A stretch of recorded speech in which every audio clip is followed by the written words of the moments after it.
Welcome to the ARF Council Insights into Illegal Betting and Related Financial Crime. In these short videos, we'll give the facts regarding illegal betting, financial crime, the impact on integrity in racing and other sports, as well as the various negative social impacts involved.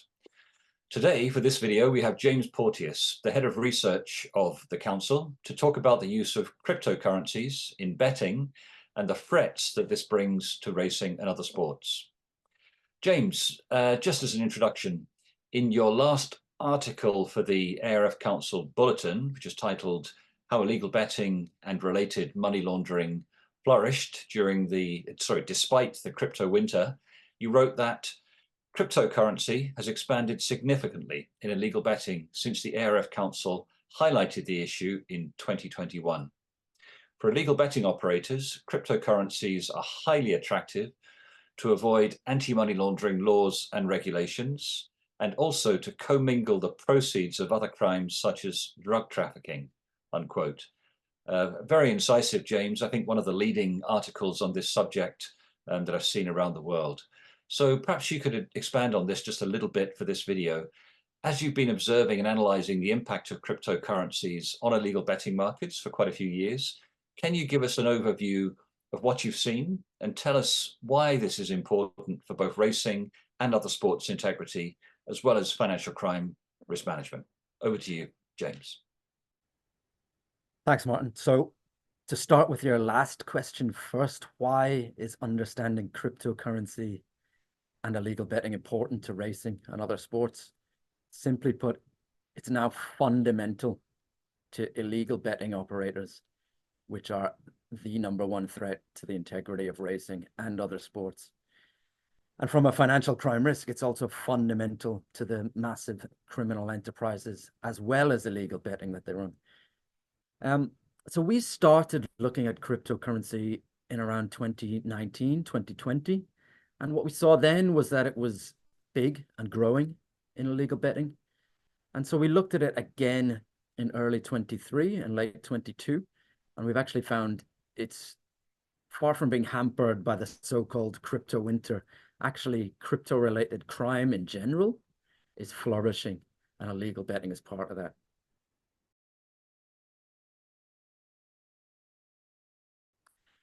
So some numbers, some stats.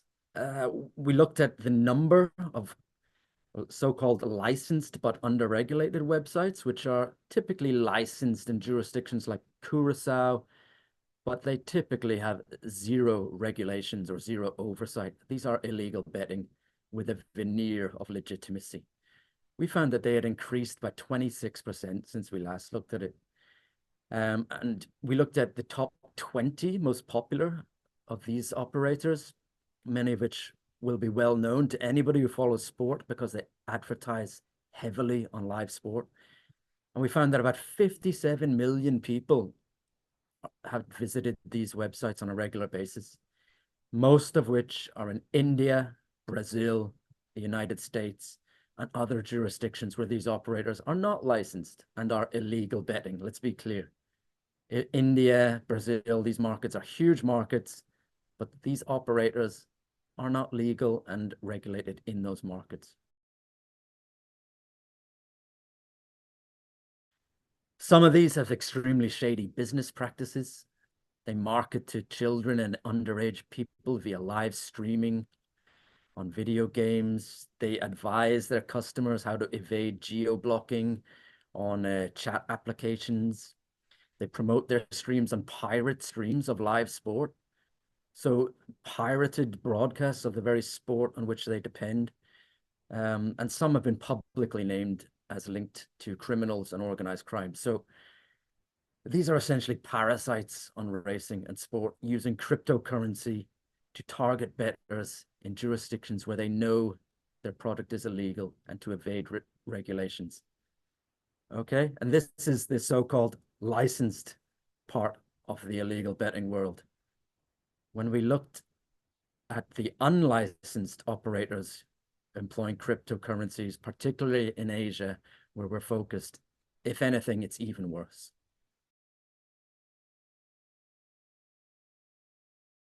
For example, a Chinese blockchain analytics firm tracked the equivalent of $115 billion in Tether, that's one cryptocurrency alone, to addresses linked to Southeast Asia-based illegal betting operations. They estimated that 37 billion of it was illegal betting profits, 70 billion was money laundering, and the rest was fraud and cyber scams. And that matches what we found in a previous ARF report, where it's important to understand that the operators of illegal betting in Southeast Asia and Asia are the same people who are behind human trafficking linked to the epidemic of cyber scams, drug trafficking, wildlife trafficking, and a host of other organized criminal activities, which may be based out of Asia, but are transnational by their nature. And cryptocurrency is fundamental to this for obvious reasons, because it's harder to track and trace, it's not very well regulated, and so on. And what we find in this market is that Tether, which is a stable coin linked one-to-one with the US dollar, is basically ubiquitous. These illegal betting websites typically now promote heavily the use of Tether, and they have very well produced videos, which are on YouTube and other platforms, guiding customers step by step how to open accounts on cryptocurrency exchanges and fund their wallets and convert fiat currencies into Tether and start using them for betting. They offer heavy rebates and promotions versus fiat currencies for using Tether. So cryptocurrency is growing in the licensed but under-regulated illegal betting side of the illegal betting industry, and it's becoming ubiquitous in this unlicensed and directly tied to transnational organized crime illegal betting. And if you want further examples of that, in our briefing, we highlight this case that's ongoing in Singapore at the moment, which is Singapore's biggest ever money laundering case. The police have arrested 10 people who are alleged to be operating illegal betting out of the Philippines, Cambodia, and other areas in Southeast Asia, directly tied to cryptocurrency. They've seized assets of $2.4 billion US, a lot of which is in cryptocurrency. One individual had 30 million in Tether alone, and that case is ongoing. But it's a case in point about the huge sums of money which are involved in this. So those are some of the key points. Do download our bulletin and have a look at it. It's not only us pointing this out. Actually, about the same time as our briefing was published, the United Nations published a very in-depth report about cryptocurrencies, online casinos and gambling, human trafficking, organized crime. We know that our colleagues in Interpol are very concerned in looking about this at all.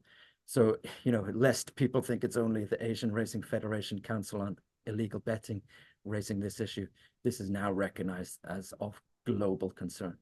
Thanks. James, thank you very much. As usual, very insightful, great overview in a short period of time. And if listeners, viewers, and readers would like to understand more about your research into cryptocurrencies and betting, obviously they can go to www.asianracing.org and see the work of the ARF Council on that website.